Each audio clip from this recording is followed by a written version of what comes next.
Hello friends, எல்லோரும் எப்படி இருக்கீங்க? இன்றைக்கி வீடியோ செம்ம இன்ட்ரெஸ்டிங்காக இருக்கும். வீடியோவை ஸ்கிப் பண்ணாமல் முழுமையாக பாருங்கள். இப்போ காலையில் தான் நான் இட்லிக்கு மாவு அரைச்சி வச்சுருக்கேன்.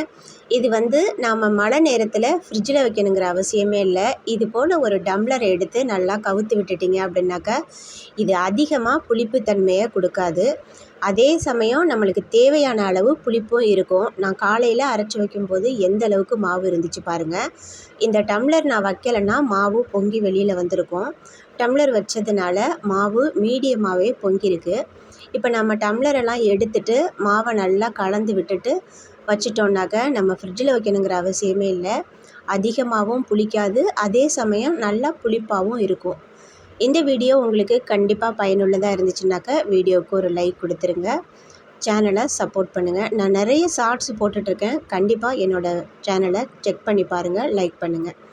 அடுத்ததாக ஒரு பிளாஸ்டிக் டப்பா எடுத்துக்கோங்க. அதை ஒரு கரண்டி வச்சுட்டு நல்லா ஹோல் போட்டுக்கோங்க, நிறையா ஹோல் போட்டுக்கோங்க. 2 பாட்டிலு மூடி எடுத்துக்கோங்க. இது எதுக்காகனாக்கா இது ஒரு 2 ஸ்டாண்டாக நம்ம பயன்படுத்த போகிறோம். இது மாதிரி நம்ம சோப்பு வைக்கிறதுக்கு தான். சின்ன பசங்கள்லாம் குளிக்கும்போது சோப்பு டப்பாவில் தண்ணியை ஊற்றி விட்டுருவாங்க. இந்த மாதிரி ஸ்டாண்டு இருந்ததுனாக்கா அந்த தண்ணி ஃபுல்லாகவே வடிஞ்சிரும். சோப்பும் ஸ்க்ரப்பரும் நல்லா ட்ரையாகவே இருக்கும். அடுத்ததாக ஒரு பிளாஸ்டிக் டப்பா மூடி, அப்படி இல்லைனாக்கா தர்மாக்கோல் அட்டையை எடுத்துக்கோங்க. இது எதுக்காகனாக்கா நம்ம மசாலா பொருட்கள், காப்பி தூள் இதெல்லாம் கட் பண்ணிவிட்டு அப்படியே வச்சுருவோம் இல்லையா, அன்றைக்கி எங்கே வைப்போம். அப்படி இல்லைனாக்கா ஒரு பாக்ஸ் தவிர்க்கிறதுக்காக தான் இந்த மாதிரி அட்டையில் 4 கிளிப்பு, உங்களுக்கு எவ்வளோ பெரிய சைஸ் வேணாலும் எடுத்துக்கலாம். 4 கிளிப்பு உங்களுக்கு பெவிக்கால் இல்லைன்னா க்ளூகன் வச்சு ஒட்டிட்டிங்கன்னா அது விழவே விழாது. எவ்வளோ கனமான பாக்ஸாக இருந்தாலும் நீங்கள் வச்சுக்கலாம். இப்போ பாருங்கள் எவ்வளோ சூப்பராக நான் வச்சுருக்கிறேன். நம்மளுக்கு அவசரத்துக்கு தேவைப்படும் போது சட்டுன்னு எடுத்து நம்ம காப்பி போட்டுட்டு திரும்பவும் அதே இடத்துல வச்சுக்கலாம். நம்ம பெரிய பாக்கெட்டாக வாங்கினோன்னா பாட்டிலில் கொட்டி வச்சுப்போம். சின்ன சைஸ் பாக்கெட்டு வாங்கும்போது இந்த மாதிரி செஞ்சு வச்சுக்கலாம். இது ரொம்ப ரொம்ப உங்களுக்கு யூஸ்ஃபுல்லாக இருக்கும். கண்டிப்பாக இதுக்கு ஒரு லைக் கொடுத்துருங்க. அடுத்ததாக நாம் சில பேர் ரேஷன் ஆயிலை வாங்கவே மாட்டாங்க. ரேஷன் கடையிலே விட்டுட்டு வந்துடுவாங்க. அப்படி இல்லைன்னா வாங்கி கடைகளில் கொடுப்பாங்க. ஆனால் நம்ம வீட்டில் கொசு தொல்லை பண்ணுது இல்லையா, அதுக்கு நாம் இந்த ரேஷன் ஆயிலை பயன்படுத்திக்கலாம். வெங்காயத்தை இது மாதிரி எடுத்துகிட்டு பெரிய ஹோல் போட்டுக்கோங்க. நம்ம எப்போதுமே நார்மலாக விளக்கு ஏற்றுறா போல் திரி போட்டு விளக்கு ஏற்றிக்கோங்க. இந்த வெங்காயத்தோட காரத்துக்கும் அதில் நம்ம ஒரு கற்பூரம் சேர்க்குறோம் இல்லையா, அதுக்கும் கண்டிப்பாக கொசு வரவே வராது. எங்கள் வீட்டில் அதிகமான கொசு இது வரைக்கும் வந்ததே கிடையாது. நான் இந்த மாதிரி தான் செஞ்சிட்ருக்கேன். கண்டிப்பாக நீங்களும் ட்ரை பண்ணி பாருங்கள்.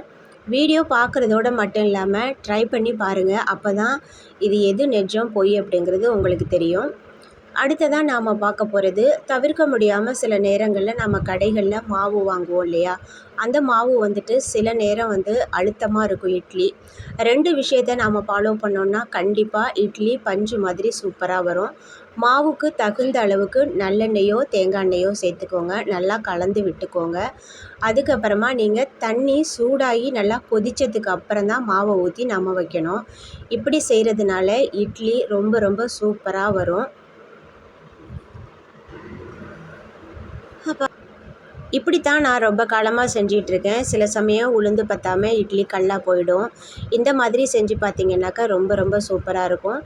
இட்லி துடியில் இட்லி ஒட்டாமல் வரணும்னா மேலே கொஞ்சமாக தண்ணி தெளித்து விட்டு இட்லி எடுத்திங்கனாக்கா இட்லி சூப்பராக இருக்கும். இப்போ பாருங்கள் எவ்வளோ அழுத்தமாக இருந்த மாவு இட்லி எப்படி இருக்குன்னு சூப்பராக இருக்கும். கண்டிப்பாக நீங்களும் வீட்டில் ட்ரை பண்ணி பாருங்கள். இந்த வீடியோவும் உங்களுக்கு பிடிச்சிருந்துச்சுனாக்க வீடியோவுக்கு லைக் கொடுங்க. உங்கள் ஃப்ரெண்ட்ஸ் அண்ட் ஃபேமிலிக்கு ஷேர் பண்ணுங்கள். அடுத்ததாக நம்ம பார்க்க போகிறது, மழை நேரத்தில் நம்மளுக்கு கால்களில் வலியும் இருக்கும், எரிச்சலும் இருக்கும், பித்த வெடிப்பும் அதிகமாக வரும். இதை தவிர்க்கிறதுக்கு நாம் தேங்காய் எண்ணெய் அல்லது விளக்கெண்ணெய் எந்த எண்ணெயாக இருந்தாலும் சரி, அதை நல்லா சூடு பண்ணிவிட்டு நீங்கள் காலில் நல்லா தடவிக்கோங்க. ஒரு 5 நிமிஷம் போல் நல்லா தடவி அதுக்கு அழுத்தம் கொடுத்துட்டு அதுக்கப்புறமா நீங்கள் சாக்ஸு போட்டுட்டு படுத்திங்கனாக்க அந்த எண்ணெய் பாயிலையும் ஒட்டாது, நம்ம காலுக்குள்ளேயே நல்லா உறிஞ்சிக்கும். இதனால் பித்த வெடிப்பும் வராது, பாத எரிச்சலும் இருக்காது. மழை நேரத்தில் அடிக்கடி நாம் தண்ணியில் கழுவுறதுனால இந்த பிரச்சனைகள் இருக்கும். இந்த மாதிரி செய்கிறதுனால இதை தவிர்க்கலாம். பெண்கள் அதிகமாக காலில் ஈரத்தோடே தான் இருப்போம் எப்போதுமே. அதுக்காக இந்த முறையை நீங்கள் கண்டிப்பாக ட்ரை பண்ணி பாருங்கள். இன்றைக்கி வந்து நான் தார்மிக் கார்டன் போனேன். அங்கே இல்லாத பூச்செடிகளே இல்லை அப்படின்னு சொல்லலாம். எக்கச்சக்கமான பூச்செடிகள். இந்த உலகத்தில் என்னென்ன பூக்கள் என்னென்ன வெரைட்டிஸ் இருக்கோ அது அத்தனையுமே அங்கே இருக்குது. கண்டிப்பாக நீங்கள் கோவை, கண்ணம்பாளையம் இந்த மாதிரி ஏரியாவில் இருந்தீங்கன்னா தார்மிக் கார்டனை ஒரு வாட்டி போய் விசிட் பண்ணிவிட்டு வாங்க. நிறைய வெரைட்டிஸ் நிறைய. இந்த கார்டன் வந்து கரெக்டாக கோயம்புத்தூருக்கு பக்கத்தில் ராவுத்தர் பிரிவு இருக்குது. அந்த இடத்துட்ட தான் இந்த தார்மிக் கார்டன் இருக்குது. செம்ம சூப்பராக இருக்குது. ₹1,00,000 கொண்டு போனாலும் அங்கே பர்ச்சேஸ் பண்ணிட்டு வரலாம். அந்த அளவுக்கு அவ்வளோ பெரிய கார்டனாக இருக்குது. பிரமிப்பாக இருக்குது. சுற்றி பார்க்குறதுக்கே 2 ஹவர்ஸுக்கு மேலே ஆயிடுச்சு எனக்கு. இல்லாத வெரைட்டிஸே இல்லை. கண்டிப்பாக நீங்கள் ஒரு வாட்டி போய் விசிட் பண்ணிவிட்டு வாங்க. இவ்வளோ தூரம் நான் போயிட்டு ஒரு 2 செடி தான் நான் வாங்கிட்டு வந்தேன். ஏன்னா எல்லாமே கொஞ்சம் விலை ஜாஸ்தியாக இருக்குது. அங்கே லேபர் சார்ஜ் அது இது எல்லாத்தையுமே சேர்த்து இந்த கார்டனில் கொஞ்சம் விலை அதிகமாக தான் இருக்குது. கண்ணுக்கு குளிர்ச்சியாக பார்க்குறதுக்கு ரொம்ப ரொம்ப சூப்பராக இருக்குது. ஒரு வாட்டி போயிட்டு வாங்க.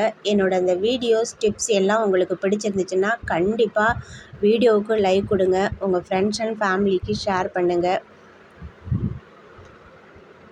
ஷார்ட்ஸ் நான் நிறைய போட்டுட்ருக்கேன். செக் பண்ணி பாருங்கள். அதில் டிப்ஸ் நான் நிறைய கொடுத்துட்ருக்கேன்.